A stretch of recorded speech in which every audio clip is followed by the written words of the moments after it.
The 3 Lives of the Fallen Immortal. Xiao Feng was a cultivator with a past he wishes he could forget. After thousands of years of hating himself, and most everyone else, he died for those he loved. Follow him through at least 3 lives of reincarnation. Grandpa on the move. Xiao Feng finished sealing the upper 3 levels of the library and then provided updated formation keys for the lower 6 levels to the elder that would be in charge of the sect's library in his absence. He went through the procedures twice, as this particular elder wasn't even born the last time Feng left the sect grounds. Squinching up his face in a skeptical expression, he peered at the younger man. Was this okay? Because, to Feng, it seemed to him like it was just yesterday that he dangled a rambunctious 12-year-old outer sect disciple boy by his ankles in a pocket dimension for eating food in the library, and now he is supposed to trust him with his books? As though the other man could read his thoughts, or more likely his face, he said, "That was over 600 years ago, Grand Elder. Everything will be fine. I've been helping you here for 200 years. You are my son's godfather." Had it been that long? Feng mentally weighed 600 years of good behavior against greasy pork skewers around his books and scrolls. Finally, he sighed. "Fine. Yes, of course. Good luck. Don't let the brats go wild when I am gone. It should only be 3 to 6 months at the most." The younger man smiled. "What is so important that they're sending you on a mission anyway, Grandpa Feng? There are dozens of Sacred Lord level elders the sect leader could send. Shouldn't you be enjoying your retirement anyway?" Feng scrunched up his face again. It took him a moment to realize that perhaps it has been so long since he joined the pure life, spiritual sect that most everyone has forgotten his actual cultivation. He wasn't a Sacred Lord level cultivator, but one large realm higher. At the culmination of the Sacred Lord level of cultivation, one must endure a particularly difficult heavenly tribulation. If one succeeded, then they stepped into the true immortal realm. If one failed, then 9 out of 10 times their soul was destroyed irrevocably. However, if a person survived this failed tribulation, they would become a false immortal. While false immortals have comparable strength and longevity with actual immortals, their immortal path has been severed at that step, and it is impossible to take one step beyond it in their lives. Most people, out of politeness, refer to cultivators like this as earth immortals, an immortal that has failed to ascend to heaven and must remain on earth. Feng thought it was a nice platitude, but refuses to call himself that. This wasn't enough for Xiao Feng, who went one step further. He only ever wore the badges and markings of a sacred lord on his clothing. He only took the compensation and honors of this level of cultivation from the sect as a personal statement and reminder that attempting to face the tribulation when he did was one of the worst decisions he ever made. Not only was it one of the worst decisions, but he made it for the worst possible reasons, and it predicated the very worst decision he ever made, which to this day makes his mind short-circuit slightly thinking of that period of his life. So many people died, and was it even really necessary?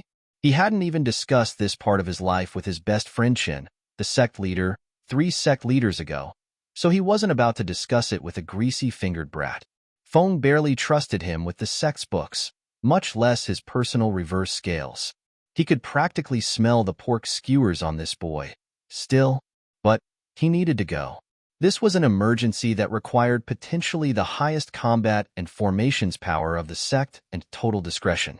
Although the sect had over 200 Sacred Lord level cultivators, there were only 3 at the immortal realm, Feng being one, the sect leader being the other, and the final one being the previous sect leader, who might not even be in this realm anymore. Feng decided to keep his reply simple. "It has to be me, sad to say. I have particular abilities that make anyone else a poor choice. Well, I'm going to be off." Feng lowered his voice to a chilly octave. "Remember what I said. I'll be checking when I get back." Feng left the library via a formation. It was, in fact, the only way to enter and leave it at all.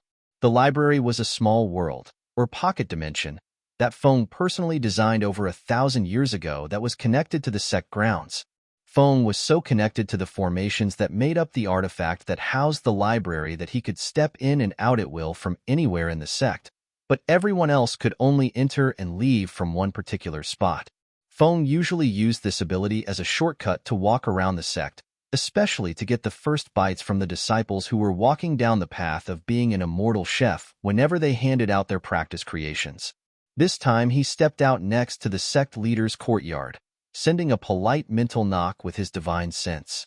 "Come in, Grandpa," came the mental reply from the sect leader. The current sect leader was the grandson of his best friend and a genuine prodigy. He reached the level of true immortal in only 1,500 years and led the sect for almost 400. Feng had been there when he was born, even changed the little brat's diapers once or twice. Feng sighed. 1,000 years of the sect leader calling you Grandpa or Grandpa Feng. Hardly anyone in the sect called him anything else. Feng stepped in, finding sect leader Chen doting on his daughter. He had 7 or 8 sons, but this 11-year-old was his only daughter. She squealed, "Grandpa," and ran over to him, leaping up at him like a puppy. He couldn't help but smile as he caught her. "Oh ho ho, Mimi, you're looking pretty good in those robes." He congratulated her. She was wearing inner disciple robes. Generally speaking, the youngest the pure life spiritual sect would accept a disciple was 12, and that was as outer sect disciple. However, the average was closer to 20, with cultivation close to reaching foundation establishment. Of course, the treatment of any son or daughter of an immortal would be highly different even if they weren't the daughter of the sect leader. Feng used his divine sense to inspect Mimi's progress since the last time he saw her. She was just as much a prodigy as her monster of a father was. She was already getting close to establishing her foundation. Honestly, a position as an inner sect disciple was probably a step down for her considering she got personal one-on-one instruction and advice from 2 immortal-level cultivators regularly. Her chi was very pure and unexpected. It was clear that she was still cultivating using the pure spirit mantra, which all disciples were encouraged to use during their chi gathering and chi disciple phases before building their foundation. Many times a person's talents for their particular aspect of chi weren't readily apparent until close to foundation establishment, so cultivating this neutral method kept the maximum amount of doors open. Feng could tell Mimi's talents and ideal chi aspect even before she entered the chi disciple realm, and if he was honest, he could tell before she even started cultivating.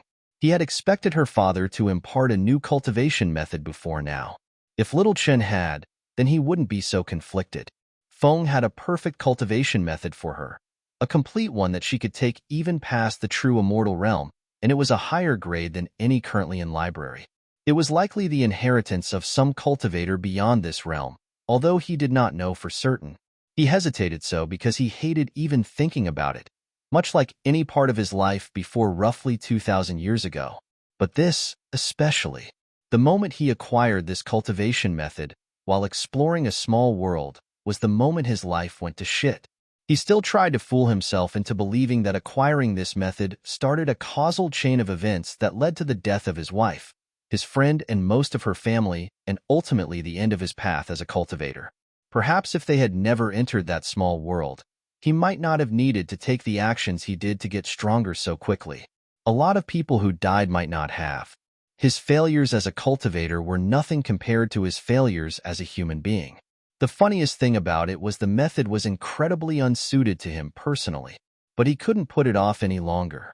Feng set Mimi back down and looked up. "Little Chun, I have a cultivation method I want to impart to Mimi. I think it would suit her very much. Would you take a look?" The sect leader blinked. "Really? I've been trying to make a decision myself, but I have been having some indecision. I thought we'd have more time to pick, but Little May surprises us all." Mimi grinned her dimples proudly. "Heh. Mimi is the best." Feng made a gesture with his finger, and his divine sense projected the full contents of a cultivation method called Heavenly Dance of Moonlight Scripture directly to the sect leader's mind. It was such an aspect cultivation method that perhaps only men who were eunuchs could utilize it properly. Sect leader Chun rocked on his heels, shocked. "This isn't from the library." But he didn't say anything else. Little Chen knew enough about my past that he knew I didn't like talking about it. All Feng said was, "This is perfect, though. Better than anything we have, and not just because it suits Little May so well." Chun rubbed the back of his head. "I don't suppose you have anything at this level that is, well, suitable for men?" Feng shook his head dourly. "No. All the other orthodox cultivation methods and techniques I know of I've long since logged into the library. I had personal reasons for trying to forget this one existed. But before I came here, I placed a copy in the top floor of the library, under a seal only you can access. I confer this to you personally and to the sect generally. Feng trails off before finishing. I should have done so a long time ago, too. Speaking in terms of the traditions and ethics of orthodox cultivators, conferring a technique is a level more intimate than simply teaching or giving it to someone. If you confer a technique to someone, that gives them the right to do with it what they will, to teach or confer it to others. If you simply teach or give a technique to someone, then it is generally speaking taboo for them to teach it to someone else without either getting your approval or satisfying some condition inside the technique. Many common techniques include a clause that considers anyone with a certain level of mastery to have been conferred the technique, but these are usually low-quality products. Mimi spent the conversation looking between Feng and her father, slowly getting more annoyed at being ignored. Hands were already at her hips, and she might stomp her foot at any moment, so the sect leader made a gesture. Go ahead and give Mimi the manual up to core forming, then I'll figure out an appropriate value and credit you with sect contribution points for the donation. Feng snorted. He hadn't bought anything using contribution points in hundreds of years. His balance was already considerable, and undoubtedly an appropriate value for the cultivation method would have the sect accountants nervous if Feng got a wild hair up his butt and decided to spend everything at once. Although it might privately amuse Feng to cause the sect a temporary liquidity crisis, it would be in poor taste. Come here, Mimi. Feng made a come-hither motion, and Mei walked up next to him. Memory transfer by a senior cultivator's divine sense is another privilege most new cultivators can't hope to receive. Although the cost is small, it permanently uses up a portion of a cultivator's divinity field. Normally only perhaps a day of natural growth for someone like Feng. However, Feng charged his finger with at least a week's worth of energy before flicking Mimi right in the forehead. Oh, Grandpa, that hurt, Mimi complained. She rubbed her forehead and glowered up at Feng, then got a look of concentration on her face and started staring off into space. Feng chortled. Except for those who cultivated the soul specifically before the nascent soul realm, cultivators were more or less limited by such fleshy concerns as remembering things and thinking with their brains instead of their souls. Needless to say, the speed of your soul was significantly faster than the speed of thought. This was one of the main reasons it was almost impossible for even a peak golden core cultivator to cross realms and fight the crappiest of nascent soul cultivators. And your memory was better, too. One of the fundamental truths a cultivator has to know to face the tribulations separating golden core and nascent soul is that a person is a soul that has a body, not a body that has a soul. You have to know this down to your bones, too, and not just intellectually, or you will die a dog's death. It sounds like a subtle nuance, but it is nothing of the sort. By infusing and surrounding the memory with his own divinity field, Mimi would have more or less total recall of the entire cultivation method for as long as that energy lasted, just like a nascent soul cultivator. The duration might be as much as a year for her with as much energy as he put in that forehead flick. It's not like Feng can grow his divinity field any further anyway, and it will refill in a week. Feng smirked down at Mei. He knew that expression on her face. At this age, it might be hours before little Mei came up for air. If it were Feng, it might have been months. Not that Feng got any sudden bouts of enlightenment anymore on anything except the Tao of avoiding work. He sighed jealously. Feng stood up a little straighter, and his voice carried the tone of a subordinate reporting. I'm going to head out now. I want to get there quickly and confirm reports. If they're true, I'll set up concealment and protection formations around the whole area. You'll have to start thinking about whether we want to swallow this whole pie ourselves, or who will rope in if it's big enough to cause us to choke. The sect leader nodded. We need to know if the reports are true. There is a world of difference between a simple high-grade spirit stone mine and an immortal spirit stone mine. Sometimes Feng felt that little Qian had a real gift for stating the obvious. High-grade spirit stones were the normal highest-grade currency generally used in the third level of realms in the myriad heavens. Immortal spirit stones were the normal currency of the next realm higher. To find an immortal spirit stone mine in this realm is like finding an imperial princess mucking out shit from a stable. It is physically possible, but highly unlikely. Also, a spirit stone mine was only finite in its dimensions.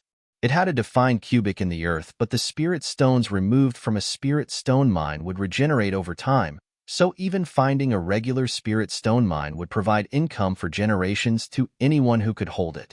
Over thousands of years, occasionally a spirit stone mine would get played out, but it was the considered opinion of scholars that at the same time a new one would form somewhere else. Feng manfully avoided rolling his eyes at his sworn liege and nodded. He vanished from the room, stepping a foot in the library briefly before appearing near the front gate of the sect. He followed proper procedure in signing himself out of the sect before vanishing again. The ways for high-level cultivators to move quickly are as varied as high-level cultivators themselves. Many fly, some just can run tens of thousands of li an hour and fly by you before you even hear the sound of their passing if you're using mortal senses. Feng folded space. If Feng could see a place with his eyes or divine sense, he could twist space-time and instantly appear there. The only way to detect this movement at all, as far as Feng knew, was the telltale flutter of his divine sense as he locked in a destination and the vibration of space-time itself that preceded his arrival. In combat at close range, simply moving quickly was quicker and more effective against an opponent who knew about and expected Feng's ability, which is why Feng tried to make sure any enemy who saw his ability died. Although it has been so long, he doubts many people remember him at all. Hell, the only one he spars with on a regular basis is Little Chen anyway. The maximum he can sense is a little more than 1,000 li in all three directions, in ideal conditions. Although that far out is so coarse that he couldn't tell a person from an oxen, Feng's way of traveling remains perhaps the fastest of any cultivator in his realm, except those who are more highly attained in the Tao of space-time than him and can simply open portals from one place to another. Or that asshole from the Winter Falls realm who could be in several places at the same time. Somehow, Feng used to want to learn how to open portals so badly, but living the hikikomori lifestyle in the sect gradually made him forget about it. It was a general rule of thumb, although not a universal one, that the larger a natural realm was the more dense its chi. Although the scale is not linear at all. The Glen Island realm that housed the Pure Life spiritual sect was far larger than the first-tier realm Feng was born into, to such an extent that it was essentially impossible to even guess how many people lived in this one realm in the myriad heavens, and yet most of it was still unutilized and unpopulated wilderness. So, even moving as fast as Feng can move, it will still take him a week to get to the reported site of the Spirit Stone Mine. He could have used a teleportation formation to the nearest city, but this was such a hot potato that being discreet was essential. Plus, hardly anybody realized how fast he could move when he was motivated. He'll get there with plenty of time to conduct the survey. Perfidy. In the middle of a forested wilderness, there was a relatively small area that had been carefully cleared of trees and leveled. Although Feng wasn't really an expert in earth techniques at his level of cultivation, he could probably have smoothed and compressed the dirt into a concrete-like substance just by thinking strongly about it. After getting everything properly level, Feng covered it smoothly with molten metal he poured out of a spatial artifact. The metal was nothing special, just an alloy of spiritual steel that wouldn't rust, but it served as a simple and effective base for formations to be drawn, carved, and etched upon. Much later, Feng looked over his work. He spent the last 2 months working on concealment and defense formations, and was currently finishing the last bits of an in-placed spatial formation that he intended to serve as the endpoint for teleportation. This formation could actually serve as either sending or receiving end for teleportation, but there is definitely insufficient time and power to establish a formation that can warp space all the way back to the sect. The side initiating a teleport had to provide all the power, after all. The teleportation formations at the sect were specifically designed not just for security but high chi throughput, and each utilized hundreds of auxiliary capacitance formations that collected heaven and earth energy and held it ready to quickly dump into the main spatial formation to power long-range teleportations. The capacitors had to be designed correctly, timed to dump all the energy into the formation in a very small period of time, and this limitation effectively made every grand teleportation formation a unique, handcrafted product due to the minute differences, and usually required several different testing and adjustment phases before it would work properly. Feng clucked his tongue and considered. He could use this formation to teleport directly to one of two nearby cities that were in range, but that would be very foolish. Those are public utilities, and every coming and going is both logged officially by the city and provincial government, as well as observed privately by any number of parties. Although this endpoint is locked and someone would not be able to initiate a teleport to it without a supplied cryptographic subformation plate, just observing either end in operation while teleporting somewhere provides too much information. The glyphs and numbers that make up a teleportation formation might seem random, but the truth was that you could not fold space to make 2 points congruent without a lot of information about both points. Anyone with sufficient attainment in the Tao of space-time would be able to infer the location of both sides of a spatial formation by merely seeing one side in operation, sending, or receiving.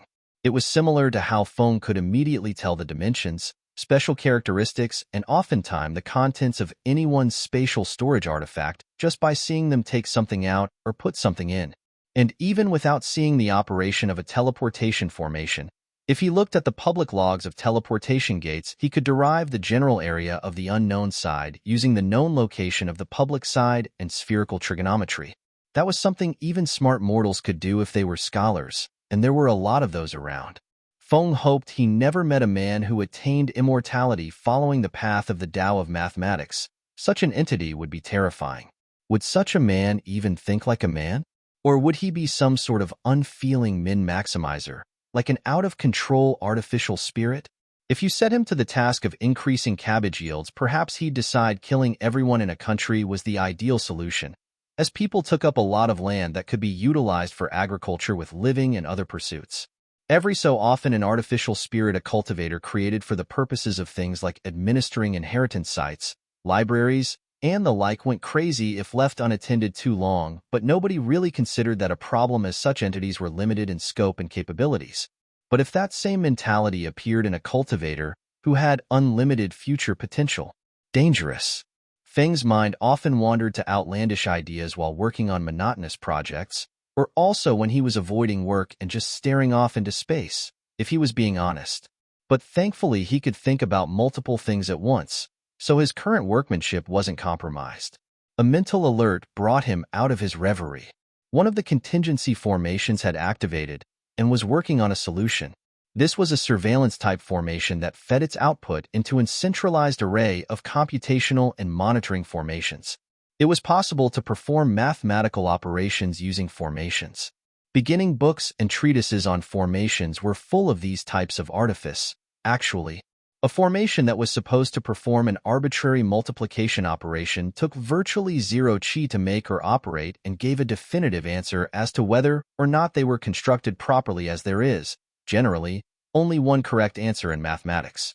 It was a low-cost, low-risk way to teach the beginnings of the Tao of formations, or at least the technical aspects a novice might need to know. Feng was one of only a handful of formation masters that revived these types of teaching formations for practical use, and he was almost certain he was the only person in this realm who had. Although Feng felt his cultivation and character might be lacking, he did have a lot of pride in his attainment in formations.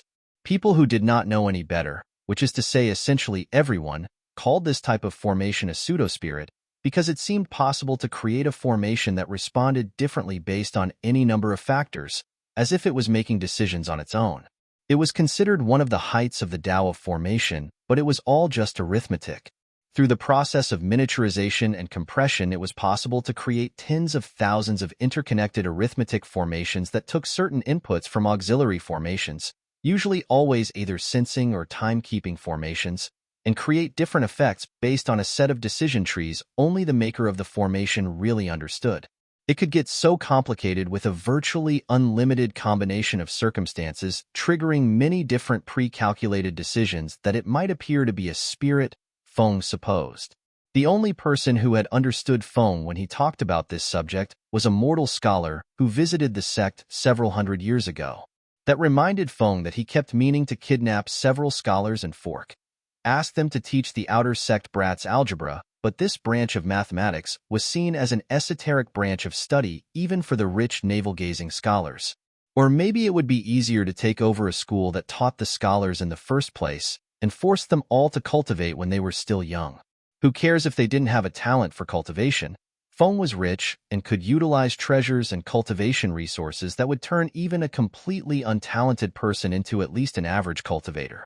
Plus, a talent for mathematics was a lot harder to find than a talent in cultivation in his opinion. Computational formations did not need much cultivation to make, and they were quite useful. They'd make good assistants to actual formation masters in the sect. Ding! It had been less than a second, but the computation formation had already analyzed input from a variety of sensing and surveillance formations and made a decision. Feng looked up from his work to see which decision tree was activated and why. Oh, this wasn't good.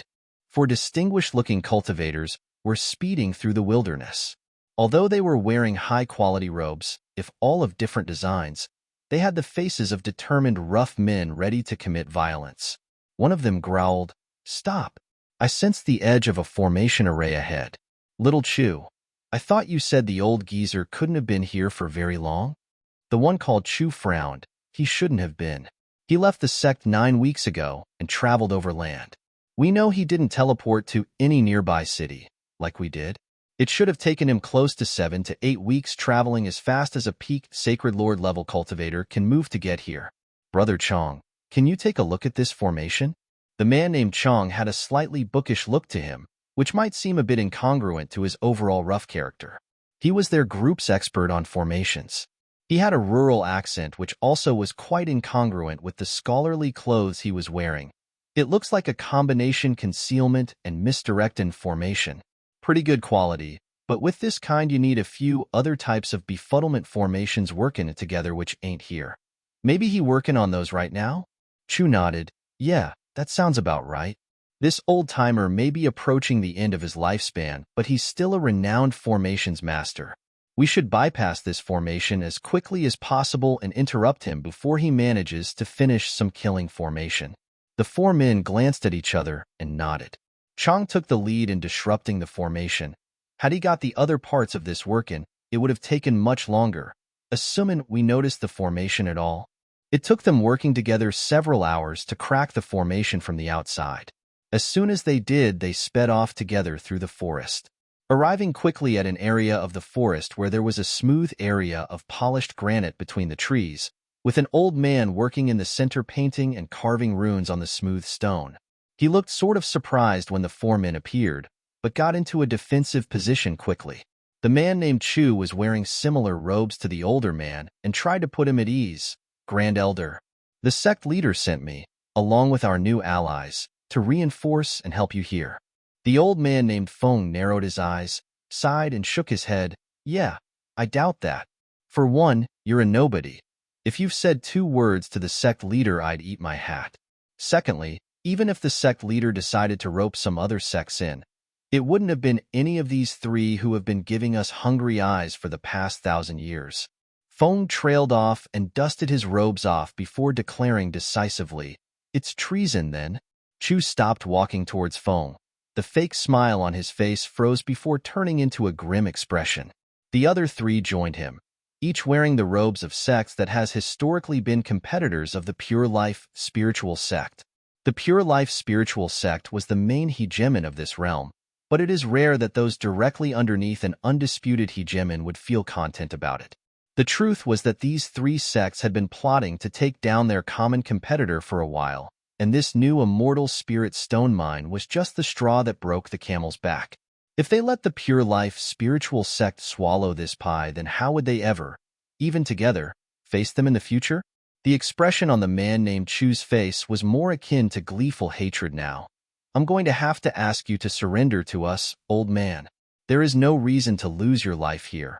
What little of it you have left. By the time any of us get back, the sect will have fallen and Master Jiang will be in charge of what's left. You can't fight against us 2 of us are Sacred Lord cultivators also. Feng merely raised an eyebrow. Elder Jiang? That dumb kid running the punishment hall? Really? One must truly be wary of cops, huh? I'm afraid I just don't see how even the combined forces of 3 sects can attack the sect. Even with 2 or 3 true immortals. The Grand Mountain formation is a divine-level formation, and with the sect leader running it, he'd squash you all flat. All we have to do is turtle in the sect for a while, and then kill you guys at our leisure later. Are you guys dumb? The four men started putting some distance from each other, getting in a more or less semicircle surrounding the old man. The rough-looking formation's master called Chang wore the robes of the five poison palace laughed. "Ya sect leader is probably already dead, ya old fool. In change for a draft of mortality crafted by the poison master ya elder. No, ya sect leader Jiang offered this here spirit stone mine. We throwin' and helping him slaughter all the rebels, like you, FO free." The expression on the old man's face fell away, revealing nothing but an emotionless mask. "I see. Well, that is all I need to know, then." Feng waved a hand. Chu blinked as he heard 3 thumps from either side of him. He glanced with his eyes and divine sense and couldn't believe what he saw. The 3 men he had been traveling with for the past month were all dead, each missing their head. They hadn't had a chance to blink. How? What the fuck? This must be an illusion. We clearly didn't completely bypass this formation, he thought to himself. The old man twitched another finger, and it felt like gravity. The very pressure of the air increased 100 or 1,000-fold. Chu could barely move and was brought to his knees. Feng answered what was probably a rhetorical question. A lot of people really underestimate the capability of spatial techniques to be used offensively. Most people can't survive if you teleport their heads to the void between worlds, for example. It's true that even people who have no attainment in the Tao of space-time could easily guard against this. But you all are idiots. Yeah, I'm an old geezer. I admit that. Feng narrowed his eyes and his voice dropped to somewhere close to absolute zero. I'm an old man walking down a path where most die young. I am not a fucking chicken you can wring the neck of for dinner. Fucking morons. Chu was sweating and terrified. Fuck, I'm going to die. That's all he could keep thinking. Feng sighed. As for you, I think I'll leave you here, for now. You are after all a member of my sect, even if you are a traitor. With this suppression formation you probably feel weaker than Immortal, and that's 'cause you are. I have to go back to sect now, but someone will come for you later. I hope you have enough food. I'm not going to kill you. I don't believe in revenge after all. Chu blinked. The surroundings shifted and blurred. The old man and the formations he was working on blurred and vanished. The only thing left was the corpses of the 3 others and the trees, but he felt intense relief. He could barely move, but at least he wouldn't be killed out of hand like these 3. How the fuck did that old bastard get so strong? Chu would have to figure out a way to get away with this. He thought it likely that that old man was going off to his death, so it would be no matter. But if the worst came to worst, Chu would say that Jiang brainwashed him. He felt he could fake the signs of the human puppetry technique well enough to pass a cursory inspection. If Master Jiang lost, well then Chu would just be one more victim of that evil man, right? Far away in the actual center of the formation, Feng had not moved at all. He had intended to let the illusion run quite a bit longer to see if he could learn more of the traitors and their allies, but he felt that the mention of the draft of mortality was not a bluff. The draft of mortality was an odorless, colorless, tasteless, and spiritually non-reactive poison made to temporarily reduce the cultivation of anyone below the divine realm. It wasn't even, strictly speaking, a poison but more like a medication. Its main use was therapeutic, as a treatment for rampant qi deviancy, and was used, diluted, as an antidote to a number of other natural or synthetic poisons. The version that would affect immortals was incredibly rare and expensive to produce. But if a traitor managed to expose the sect leader to it, then that would be really bad. With Feng Gong, Little Chun was the only immortal-level cultivator in the sect, and the Grand Mountain formation required at least that level of cultivator to utilize its fullest extent. If Little Chun was either dead or incapacitated, it might very well be possible for the 3 sects to win. He had to get back to the sect. Feng finished a mental conversation with a spiritual beast living in the forest. This forest was home to a nest of a type of spiritual arachnid called executioner spiders. Really, they were considered quite malevolent and a pest to be eradicated most of the time. They would eat anything but preferred prey with fully developed souls like humans or highly cultivated spiritual beasts. These spiders were considered malevolent because they tended to keep their prey alive a long time while slowly eating them, body and soul. They were called executioner spiders because they were much better than even the best human torturer at keeping someone alive and conscious. Feng directed them to the area of the forest that held that brat Chu. Feng was a liar. After all, homeward bound. Feng considered the quickest way to return to the sect, while pretending he couldn't sense that traitor Chu beginning to be devoured from the feet up elsewhere in the forest. Those spiders were just getting started. He'd be long gone before they even got past a toe or two. The absolutely quickest way to return to the sect would be to finish the teleportation formation and use it to teleport to the closest city, and then use their public long-range teleportation formation to return to the sect, but he did not really want to do that. While it is true that there may be an existential threat to the continued existence of the sect, that was all the more reason to keep this mine a secret as long as possible. Feng glanced at the almost finished formation and was glad it wasn't quite finished. He could still modify it to turn it into a fixed teleportation formation. While generally speaking you do need 2 teleportation endpoints, that is only if you want your formation to be able to teleport to multiple locations. Feng could adjust the outgoing teleportation function of this formation with a fixed destination, which was a vector in 3 dimensions from the center of the formation and a distance. Feng took out a piece of scrap paper from a spatial device and began some calculations. He used trigonometry to determine the relative position between his current location and the closest city, given its known and public teleportation coordinates. He then offset the angle by a fraction of an arcsecond to one side, which at this distance provided a distance of over 200 li between the city and the new point. Feng clucked his tongue. That was good enough. From his rough maps, this teleportation fix would send him to a wilderness area near the city that was, like the one he was in now, full of spiritual beasts and was often used as a tempering location for the low-level cultivators of the city. This way Feng could arrive at the city on foot, and then use their teleportation formation to return to the sect without giving up exactly where he was arriving from. Although this might seem like a lot of trouble to protect information that was clearly already compromised, Feng didn't think so. The only ones who knew this location was, likely, the 3 competing sects, and they would not tell anyone who they hadn't roped in either. Given the nature of the conflict Feng felt was likely coming, or already at his sect, he felt the enemies would be even less likely to divulge than they were. If they won, they really wouldn't want anybody to know, and if they lost, it might be the only leverage they had to keep the pure life, spiritual sect from pulling them up root and branch. Besides, conflict among sects was ordinary in the Glen Island realm. This wasn't even the 5th time he thought there was a good chance the pure life spiritual sect would be destroyed. Such events tended to happen every few hundred years actually. And frankly, he and the sect leader had been expecting these 3 sects to pool their resources for a while. But even enemy sects would join hands to keep the imperial family or the secular governments from profiting too much. It was a kind of gentleman's agreement. Feng double-checked his calculations one last time, paying particular attention that this angle wouldn't teleport him underground or in the side of a mountain. While this would not be a fatal mistake, it would still ruin his day. Thankfully, the difference between the height above sea level between these 2 points was nominal.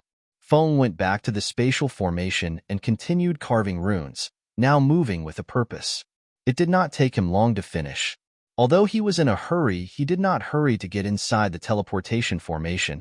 He was not an idiot after all. Using an untested spatial formation or artifact was something idiots or main characters in dramas did, and he was neither.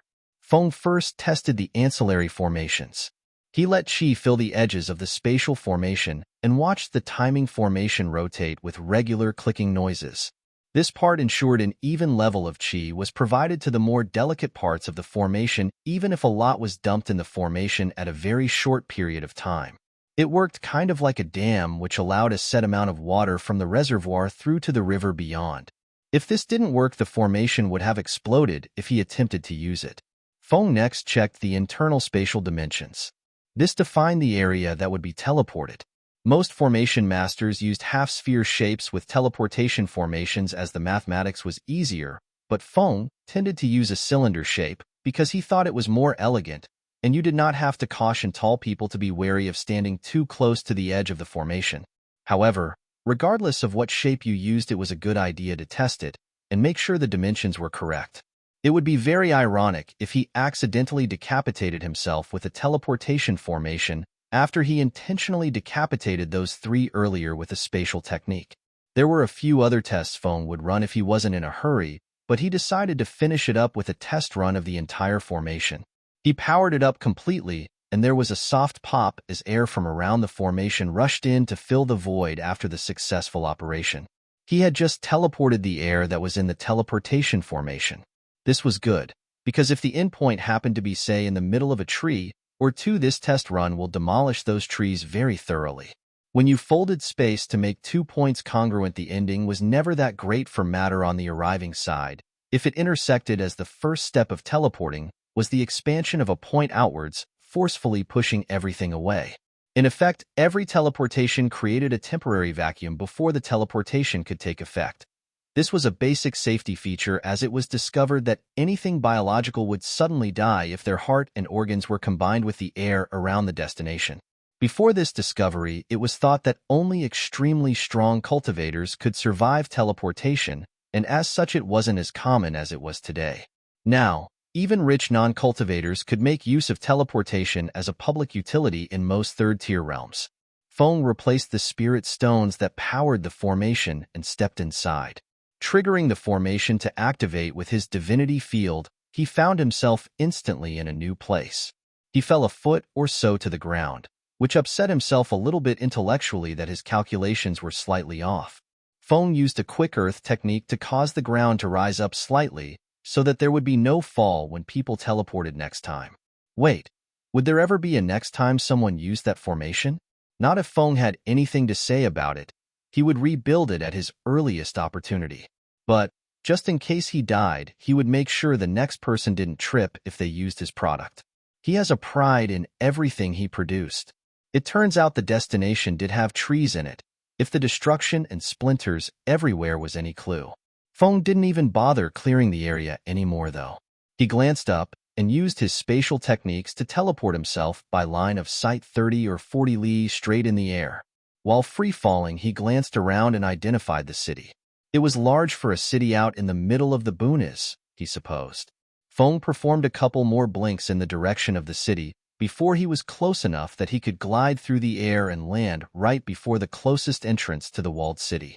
This way it would appear as though he was flying, which was a common way cultivators traveled. Feng tried to avoid demonstrating to the world his attainment in the Tao of space-time, as it was a rather rare Tao, and because if someone knew he could teleport, then they could anticipate not only being attacked spatially directly but ways Feng might utilize blinking to attack them in other ways. Although the 3 men he killed earlier were not very strong, if they were smarter they would have been able to utilize any number of techniques that prevented Feng from simply disposing of them the way he did.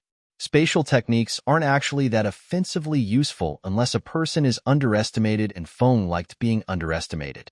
There was a fairly long line of people waiting to get through the gate, which indicated to him that the city took security, or more likely tariff enforcement, fairly seriously. He completely ignored the line, as he wasn't going to wait in it. He let the aura of his full cultivation leak out of his body and appeared before a guard. This was a pretty safe area of the realm, and this gate guard was barely in the Foundation establishment realm, and Feng was pretty sure he scared him silly, so Feng decided to be polite. "Sir Guard, I need to be admitted into the city, and I need to use your city's public teleportation formations." The guard, to his credit, didn't quite pee himself, but he did sputter a bit, and called for his supervisor, which arrived quite quickly. This man was still establishing his foundation also, but was at its peak. It wouldn't be long before he stepped into the consolidation realm that preceded establishing your golden core. Getting into the city was easy, but avoiding the red carpet and invitations to the city lord's mansion was harder. It was fortunate that he was the strongest cultivator in the entire city, because he could demur the invitation to a later time without the other party losing face. Appreciating that the guard supervisor didn't push things, Feng reached into one of his spatial artifacts and covertly tossed him a jade bottle containing 20 or 30 useful pills for those in the consolidated realm, mostly spiritual consolidation pills, but also one very valuable, for a consolidated cultivator, anyway, core-forming pill that he could use to make breaking through to the golden core realm much easier. Feng had hundreds of similar gift bag-type objects in one of his spatial objects for different cultivation levels, mostly the lower ones, that he handed out like candy when people pleased him. He even had mini inheritance gift bags that he would give to children that seemed to him to have grit, that would contain several good cultivation methods that he was free to impart, and some chi gathering pills, and a few other things. Some cultivators like to get compliance through fear and respect, and Feng would be a liar if he didn't say he was also, at one time, like that himself. But now he found bribery was much more fun to him. It wasn't like any of this stuff was worth anything to him. 1,000 years ago, he descended into the nearest first-tier realm and just tossed pills, cultivation techniques, spiritual weapons, and artifacts from the air all around a major city. Okay, perhaps the bloodshed that ensued made that seem like a bad idea in retrospect. But those who survived seemed to view him as a patron deity of luck. Lend me one of your soldiers to show me the way to the public teleportation formations, and you can have that with my thanks, Sir Guard Captain, Feng said. The guard captain snapped to attention. Of course, honored Immortal. Legionnaire Zhang, escort the Immortal to the teleportation formation. Feng glanced at the first guard he spoke to. Privately, he felt that calling a city guard a legion was a bit aspirational, as that term was generally limited to actual military forces in the Glen Island realm, but he wouldn't mention it. Although their cultivation level was about right for that type of military force, most individual soldiers in this realm and professional militaries were in the Foundation establishment realm, so perhaps it is just that this city has a very impressive guard? As soon as they were through the gate, Feng said, "What part of the city are the public formations in?" The legionnaire replied, Sir, they are in the administrative district directly across from the primary legion headquarters. That made sense. Publicly available teleportation formations were somewhat of a security risk. A small force could use them to attack or raid the city. Putting them next to a lot of your stronger fighters made sense. Plus, higher-level cultivators traveled that way. Feng guessed that the guard captain in charge of the teleportation formations was a lot stronger than a peak Foundation establishment cultivator. Feng casually touched the back of the soldier's back with his hand, and then triggered a series of rapid line-of-sight teleports, taking the man with him. This guard didn't have the cultivation or insight to realize exactly how he traveled, so Feng didn't bother trying to hide it from him. They ended up near the center of the city. Is this the area? The legionnaire started to curse and then stopped himself, realizing it might offend Feng, which made Feng smile. Fua, yes, sir, it is. That large building is Legion HQ, and across the courtyard is the teleportation annex. Feng produced another jade bottle full of pills, this time mostly those useful at the Foundation establishment, and tossed them to the soldier. Thank you, Legionnaire. You should return to duty. I have no further need for you. Feng made his way to the teleportation annex on foot. Although he was moving so fast, it wasn't that different from teleportation to his guide's vision. Feng arrived in front of a receptionist in the form of an attractive and busty young woman who was in the middle of the consolidation realm. Feng suspected that she was either the daughter of one of the important people of the city or some sort of officer candidate for the city guard, or both. Madam, I need priority access to one of your long-range teleportation formations as soon as possible, and by that I mean immediately. Most cultivators of his rank wouldn't be as polite to a young brat in the consolidation realm as Feng was, but 1,500 years ago he lost a bet, and for 100 years he had to refer to everyone he met that he didn't know in a respectful manner, regardless of their cultivation. After the 100 years passed, Feng decided he kind of liked the results and more or less kept doing it, even now. Most people who knew him considered it an eccentricity, and most people who didn't know him either considered it that too or considered him weak, which Feng privately approved of. He had surprised her, but she was clearly used to dealing with higher-leveled cultivators, he noticed, so she didn't meep or curse, merely widened her eyes a little. Honored Immortal. Certainly, we only have just the one long-range teleportation formation, but it is currently available. Please, follow me. She brought Feng into a large room the size of a small auditorium, and Feng took the time to examine the teleportation formation carved and painted on the floor and walls with both his eyes and his divine sense. She took Feng to a small desk where a woman was seated. This is Elder Comlake. She is currently on duty and can assist you. Feng reached into his spatial artifact and pulled out a spiritual artifact in the form of a very elegant woman's fan.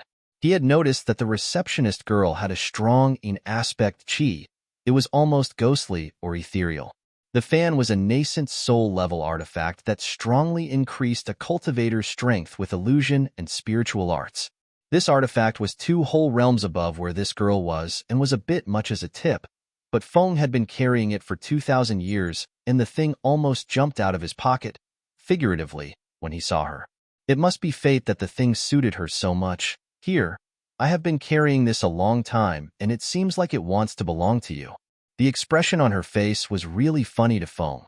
This is one of the main reasons he liked giving people things. The fight between wanting to politely refuse the gift and greed. Feng decided to help her along. If you don't take it, I will be offended. That made up her mind for her. She thanked Feng several times before fleeing.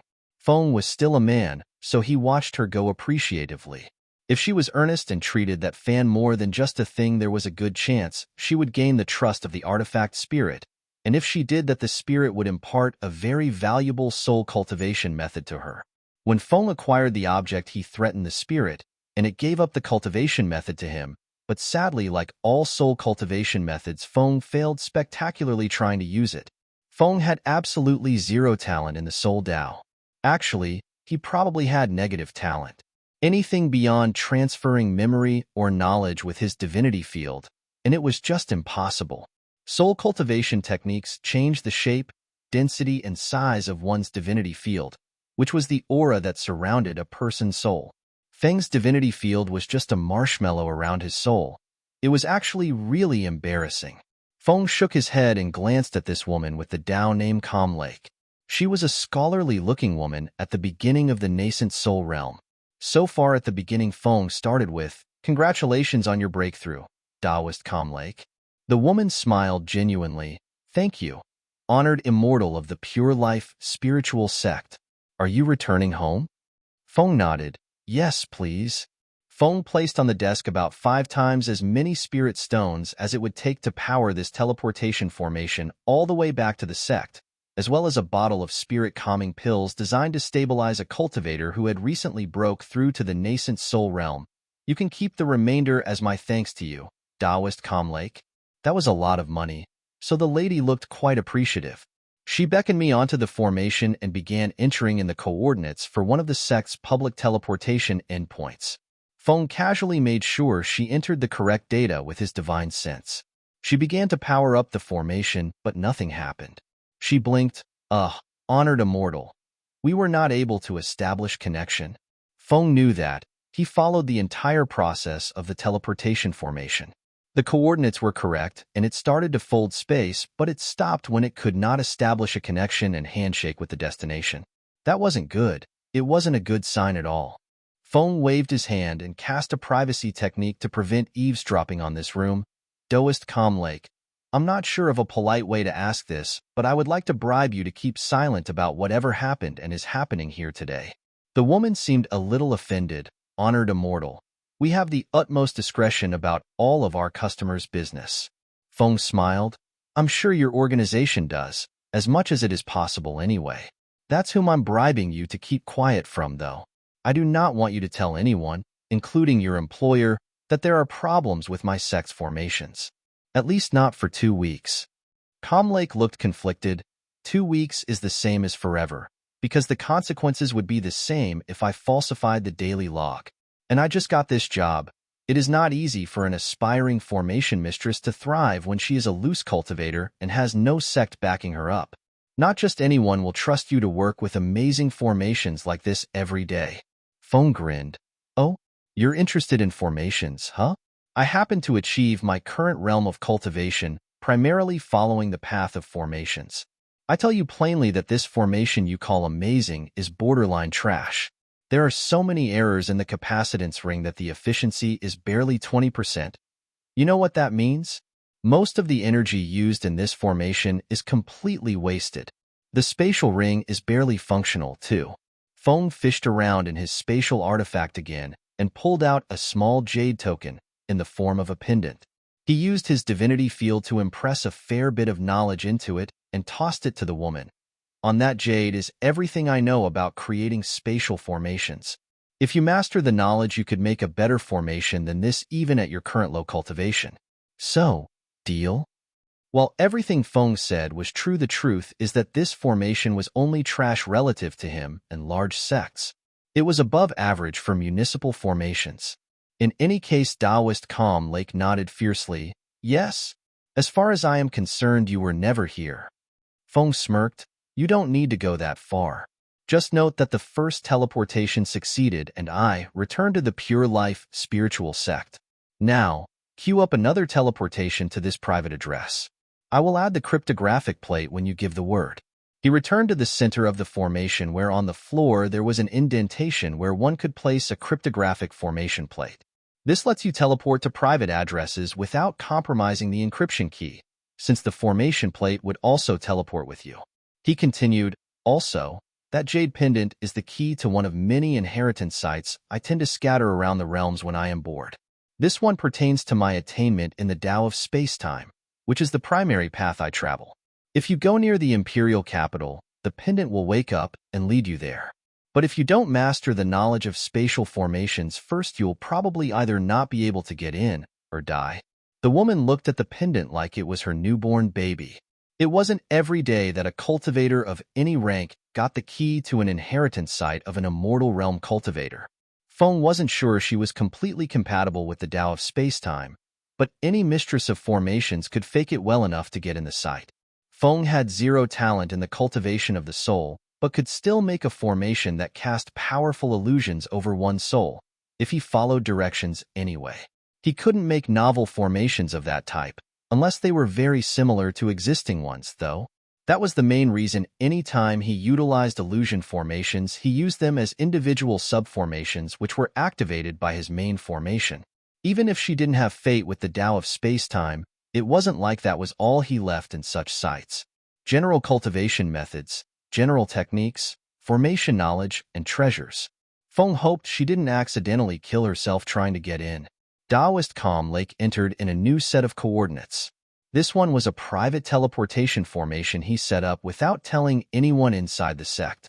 It was actually inside the basement of the building the library used to be, until Feng changed the library into its own private pocket dimension. The formation started powering up and Calm Lake said over the hum, "It is ready, Sifu." Feng rolled his eyes. Although giving a person your inheritance site might imply a student-teacher relationship, that was clearly not what he meant. She hadn't even kowtowed 3 times. Still, he didn't care. He dropped the cryptographic plate into position and was immediately in a new place. Feng glanced around the basement and used his divine sense and connection to the sect formation to find out what was going on. It wasn't hard to figure out. It was chaos,